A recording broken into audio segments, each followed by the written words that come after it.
இன்றைக்கி நம்ம peanut cookie தாங்க செய்ய போகிறோம். அதுக்கு ஃபர்ஸ்ட் பீனட் எடுத்துக்கோங்க, நல்லா மிக்சியில் போட்டு அரைச்சிக்கோங்க. இந்த மாதிரி நைஸாக அரைச்சிட்டு அதுக்கு சீனியும் உப்பும் சேர்த்து அரைச்சிக்கோங்க.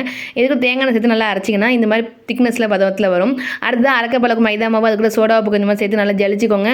இதோட கரெக்டான மெஷர்மெண்ட்டில் இந்த இடத்துல வீடியோ டேக் பண்ணியிருக்கேன், மறக்காமல் பார்த்து தெரிஞ்சுக்கோங்க. நம்ம அரைச்ச அந்த நடக்கல பேஸ்ட்டு கூட நம்ம மைதா மாவு சளிச்சு வச்சிருக்கோம்ல, அதையும் உள்ளே சேர்த்துட்டு கொஞ்சம் கொஞ்சமாக சேர்த்து நல்லா கலந்து விட்டுக்கோங்க. இதுக்கு கரெக்டாக 2 கப் அளவுக்கு மைதா மாவு தேவைப்படுங்க. நான் கரெக்டான அளவில் இந்த இடத்துல வீடியோ லிங்க் கொடுத்துருக்கேன், மறக்காமல் பார்த்து தெரிஞ்சுக்கோங்க.